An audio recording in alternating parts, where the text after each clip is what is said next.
Why French sounds so unlike other Romance languages from native lang. Let's have a look. French. You're a relative of Spanish. French. You're a relative of Spanish, Italian, and other Romance languages. So why do you sound deceptively different?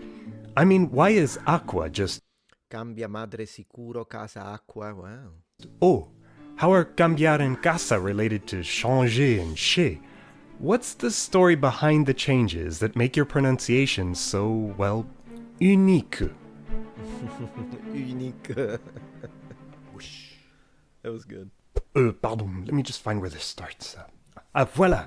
So say you wanted to create a language that turns out just like French. Well, follow the following recipe. Precisely. Ahem. Start preparing your ingredients 2,000 years ago. Take a base of Latin. Combine traces of Gaulish. Yes. Because Celtic words will become sources of change, including literally the word change. I must emphasize, do not use fresh Latin for your base. Let it go bad. Ideally, wait 3 centuries until this stickler scribe pens terse corrections, disciplining people to speak good Latin, not bad Latin. Good Latin, not bad Latin. Good. Make sure you keep the bad, the auricla, lancia, and H-less aduk. Imperfections like these set you up for a unique bake. By the way, the fact that Latin started dropping the H's is so interesting to me because it's something that we're actually seeing happening in one of our, possibly multiple, but one that I'm aware of.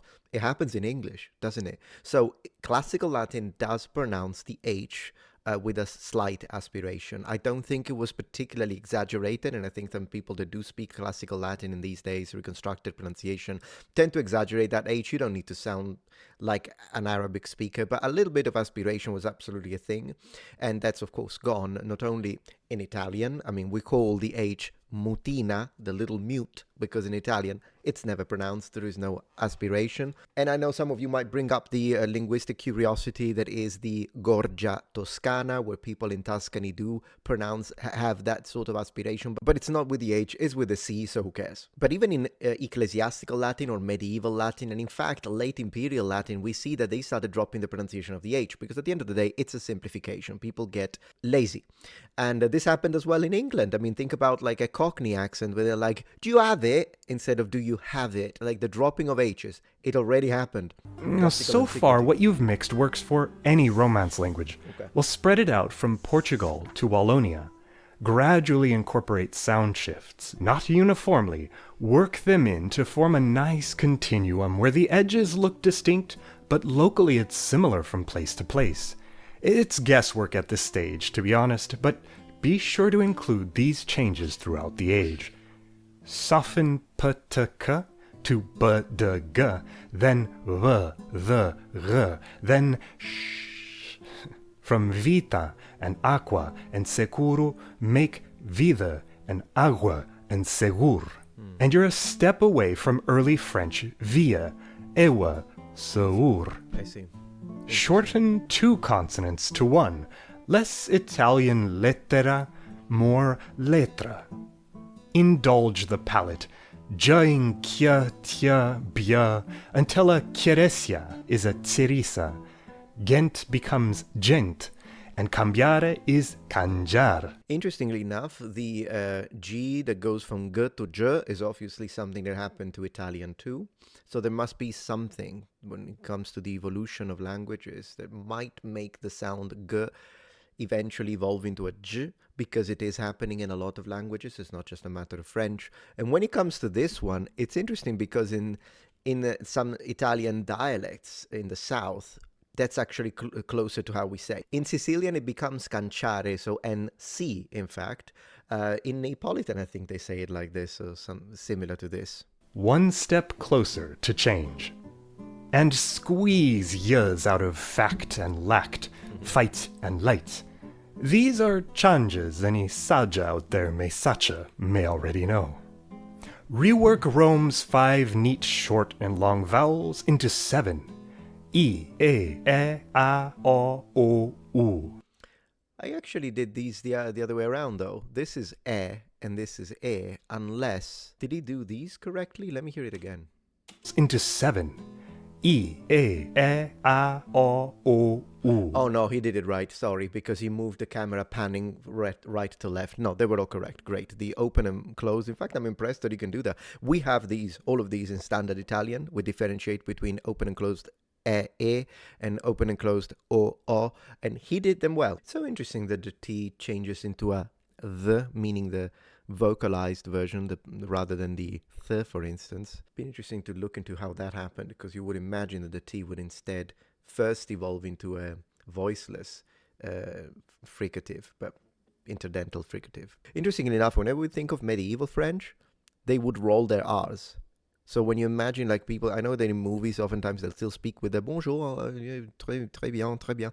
But in reality, they would roll their R just like a Spanish or an Italian. Let's see if he covers that.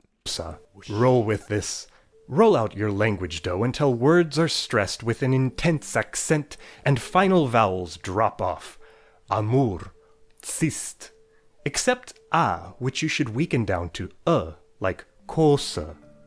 Oh, and did I say to ditch H? Well, at this stage, patch in a new H, Germanic H, like in hacha. Even add it to some Romance words like halt.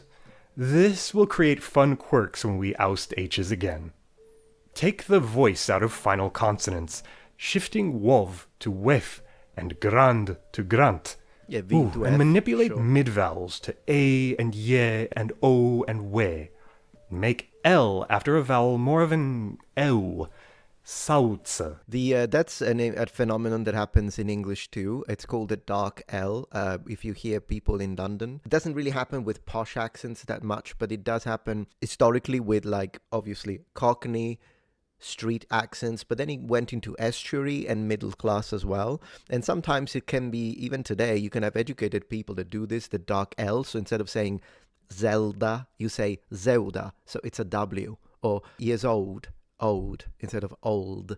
And it's become fashionable. So I've noticed, because it's distinctive of London. And so I've noticed even people with relatively educated accents now putting in a little bit of a dark L just to be kind of underline where they're from. Before you incorporate any more changes, you want to cut out one section from this dough. Okay. Split it up at the word for yes. In the south of France, it's ok. Up north, it's a mesh of oil. Well, to make what we today call French, just work with those northern oil varieties. 1,000 years into this recipe, C exists in French too, though. It's simply used differently from the way we do. I think they use it as a response to a negative question, an interrogative negative, but C does exist. it's time to dock and bake Old French throughout the High Middle Ages. Okay. Peek into the oven to see kaz chawing, turning kanja into chanja, a cat into a chat, and castles into chastels. Except near the northern coast, so England will borrow Norman candles, not chandles, but a double take of both canal and channel. Then check if multiple A's are shifting to E, agua to ewa, and caval to cheval. Yeah. It's okay if they go as far as ye, from cap to chef or chief, or a canine chien. The vowel U in seur should now sound like seur, and O in oil should turn into oil. This sound that he just did, I know it sounds weird, but there are actually some northern Italian dialects that have that exactly. And eventually, yes, oui. At the end of the Old French period, watch and wait. You might think the sound of French would come from a single dialect in Paris. Instead, observe as it arises from social changes and urbanization bringing together people who speak many varieties of oil. The oven timer goes off. It's 1300, and your beautifully baked case shines with some of the prestige that Latin once had. Did you notice how he called it, they speak varieties of oil? Because when you speak about French varieties, you have the language, the langue d'oc and the langue d'oil. And it's a differentiation between the southern varieties and the northern varieties. I always thought it was good because of the way they say yes. Let's prepare to layer on Middle French. Okay. Melt the may that was me to moi and then mouais, and the I in light to let. The eau of old Poeter Pout is from here on ö. Vowels before n and m will flow through the nose now. Bun becomes bon. Heat your slurry until a new set of long vowels seeps out. Where s's break down, gota is merely longer than gota. Interestingly enough, the nasalization, I know it is, and is correct, it is a evolutionary phenomenon of going from a fully pronounced consonant N into a nasalized ng. But it's actually a return. It's a return to form, because classical Latin absolutely vocalized N's and M's at the end. I think Portuguese maintained that throughout the entire time, whereas when it comes to French, in a way, it kind of went back to it. And Italian never did, exception being the N, like in the middle of words such as banca, which we do nasalize, but all other N's are fully pronounced, non in Italian, rather than non, for instance, which does sound French. But yeah, classical Latin, 100% they nasalized fully the M in imperium, romanum, or scutum, rather than scutum. And where two vowels ooze into one, in Old French you were sûr, well, now you're sûr. Dissolve complex consonants, no longer cerise, but cerise. Yeah, no longer cherry. quant and qui, but count and qui. And in Sicilian cherries, cerisa. In Sicilian cherries, cerasa. We clearly get it from that. sacha and saja cooked down to sasha and saja. I was going to say pull Middle French off the heat at this point, but you know what? Keep this caramel going. Yeah. Melt away more sounds at the end of words throughout the French Renaissance. Chat, trouver, even in sur. You know you're doing it right when many lu sound identical to one lone lu. Yeah. And turn those nasal vowels into a critical distinction from here on out. A is a preposition, but un, later en, means year. As this cools, it should be teeming with unpredictable letters. In other words, French spelling. There you are. No longer do you read the S, the P, or the T in écrit.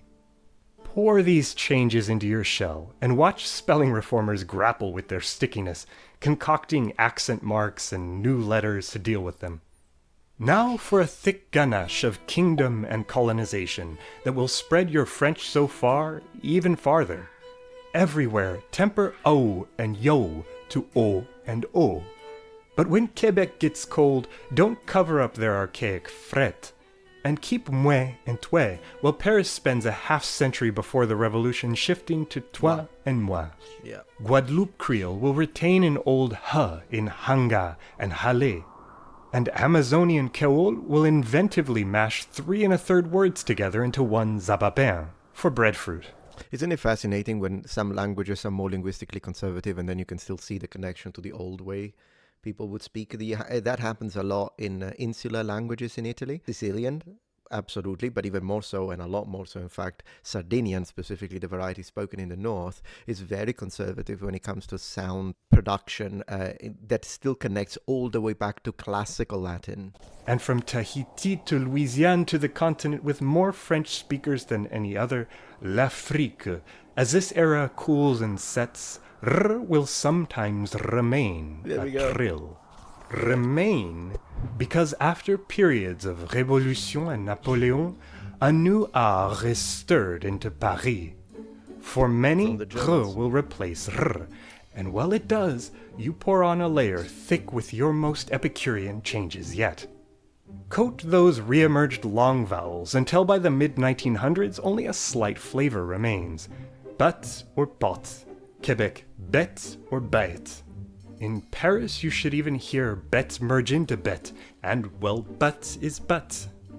Although you attempted to melt all final consonants, they've been viscous enough to stick to vowels. Indulge this, tacking grand to grand ami, and les to les amis. La liaison, yeah, his French accent is actually pretty good. Les amis. I love that he has got a baguette. I don't know why that makes me happy. Remember those Frankish H's? Yeah. Pronounce them no more. Nah. But make sure they don't stick. What a fun rule for students to have to remember. H that isn't and wasn't is sticky. H that isn't but was isn't. hence les autres, but les autres.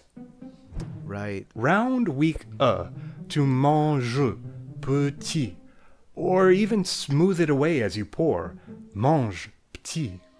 Fill to the brim and tap until your French sounds not like words, but rhythm groups, syllables freely cutting across words. Dropped or added to refine the rhythm until you accent the final syllable. Yeah. Oh, look, you've made quite a mess. Don't clean up yet. Garnish with the latest changes. Shift un to un, and then even un to un, and push all in d'accord toward d'accord, and end D'accord. rhythm groups with a heavy, breathy vowel. He must T'as be good entendu? with French. Oui. You've now prepared a contemporary French, ready to serve. Thank you. And you have a recipe to hand down and adjust for the next 1,000 years of French's shifting sounds. If you're eager to learn more and get into the details, my sources doc is made for you. The names you see now are some of my patrons, for whom I posted thoughts and art during the months it took me to put this together. Thank you for your patient and positive support. Merci tout le monde. Stick around and subscribe. Very good work. I loved it. I wish he spent more time discussing the dropping of the rolled R and the connection with the German aristocracy. I might make my own video about that then. If you're interested, do let me know in the comments, of course. Okay, so he's got a Patreon. Let's check out his Patreon. As always, we always do that. Very cool. 914 members. That's wonderful. And yeah, check it out. Thank you for making the video, Native Lung. And thank you all for watching.